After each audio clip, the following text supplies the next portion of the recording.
Hi guys, good evening to everyone. Now is March 6, 2025, Thursday. As you can see guys, andito na naman ako sa koi fish pond ko. Yan, kasi honestly guys, pag wala akong ginagawa dito talaga ako nagtatambay kasi parang I think nabibigyan ako nila ng peace of mind at nakakahinga ako ng malalim para silang breathtaking guys. Yan, yan sila guys oh. Yan. One more thing guys, ang mga koi fishes pala ay mga stress relievers, gradually or dahan-dahan lang kinukuha ang mga stress natin. At the same time, fortune din sila or lucky charm din sila, nagbibigay din sila ng swerte sa atin guys. Yan guys. At sa video kong to, i-flex ko ang UV light ko, yung kulay violet ng ilaw na nagpapalinaw ng tubig, di ba? Malinaw ang tubig ko guys. Malinaw ang tubig ng pan ko, di ba guys? So, nang dahil yan dito, color violet na ilaw na nagpapalinaw ng tubig. Underwater po siya. Waterproof po siya.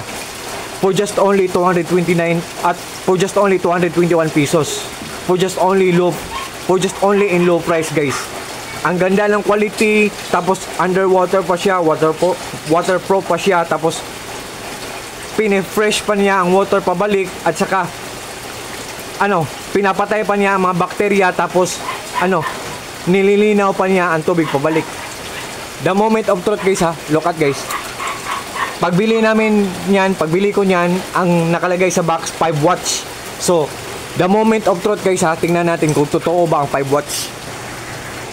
By the way guys, ito ang power station ko. On the other term or on the other word, tinatawag din ito na portable solar generator. 9,000 pesos ang bili namin ito, 9,000 pesos plus. Pero hindi ko sasabi ang brand dito. Kailangan ko talagang i-explain to kasi pag mayroon tayong ganito, pag i-grant tayo ni God, pag i-grant tayo ni God na makaipon tayo ng pera at makabili na tayo nito, kasi kailangan to, kapag ipakinabang to, very useful talaga to. Mamomonitor kasi niya or malalaman niya kung gaano katipid kumain ng kuryente ang isang gadget. Sabi ng UV light ha, sa box ha, pagbili ko 5 watts. So sa ngayon, 99% pa lang ang natira ng power station na battery. Hindi pa to masyadong ginagamit. At zero consuming, walang gumagamit. So, pag isaksak natin dito ang UV light, pag i-transfer natin dito, tingnan natin kung totoo talaga na 5 watts siya. Kasi zero siya ngayon.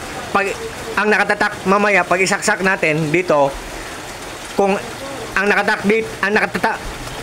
nakatatak dito 5 watts, totoo talaga ang 5 watts. Tingnan natin kung totoo ba ang 5 watts guys. So, the moment of truth guys, tingnan natin guys. So, ilagay natin doon sa ibabaw guys, oh. Yan. Yan. So, tanggalin natin ang UV light. I-transfer natin doon. Tanggalin natin, oh, yan. So, tingnan natin guys ha, kung totoo ba. Di ba, sa ngayon, zero. Pero pag isaksak natin guys ha, what are we waiting for guys? Without further ado, let's do it. Isaksak natin.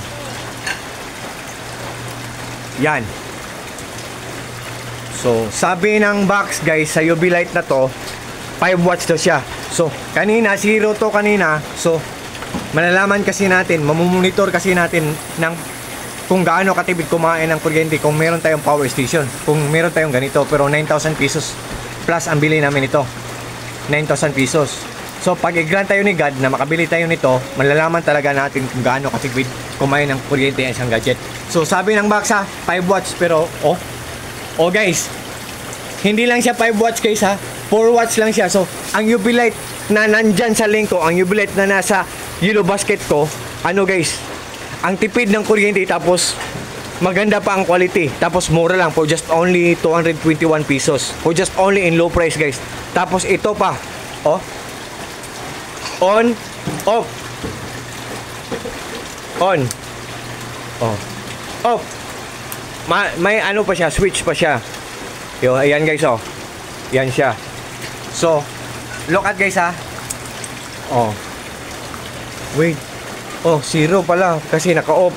Pag i-on, naka-off, zero. Naka-off, zero. I-on natin ha. Naka-on. Tingnan natin. 4 watts guys. Sabi ng box 5 watts pa siya.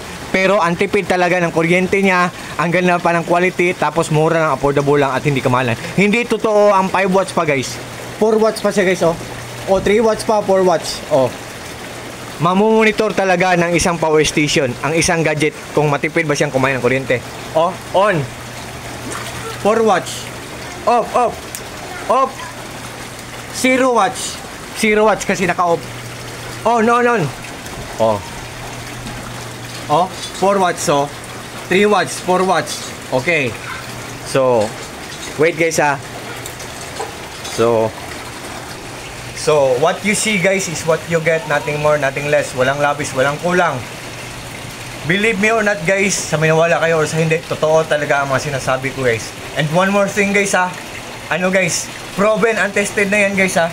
Ginagamit na natin, so for sure talagang hindi tayo mabubudol, for sure talagang hindi tayo mag-regret, for sure talagang hindi tayo maghihinayang kasi walang masasayang. Kasi kung talagang quality, matipid pa sa kuryente, tapos mura lang, affordable lang, at hindi kamahalan kung mag-order man tayo sa link ko, sa Yellow Basket ko, kasi maasahan talaga ang mga products ko na nandyan sa link ko or sa Yellow Basket ko.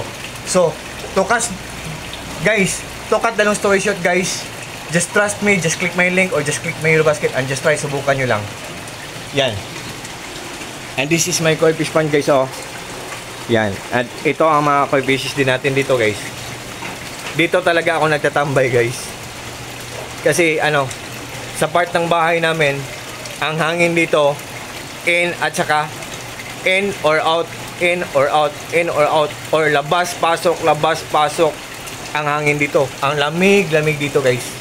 Kasi hindi talaga namin nilagyan ng rope, hindi namin pinawilding lang namin ng fence kasi ang mga koi fish kasi pag natatamaan ng full heat of the sun or init ng araw, mas lalong gaganda ang mga kulay nila. So, pinawilding lang namin ng fence, yung metal, para ang hangin pasok, labas, pasok, or in or out, in or out, in or out, yun. So, sa lahat ng mga friends, I think for this time guys, hanggang dito muna lang tayo sa videong to.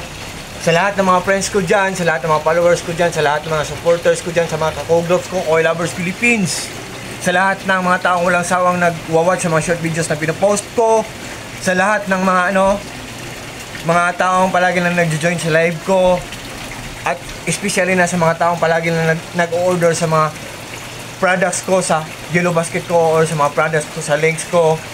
Thank you so much yung lahat guys. Maraming salamat yung lahat guys. Ingat po tayong lahat at God bless po sa ating lahat. Take care po tayong lahat. God bless po sa ating lahat, or God bless us all. And that's all guys. Good evening to everyone and good evening TikTok. Bye bye guys. Bye bye TikTok.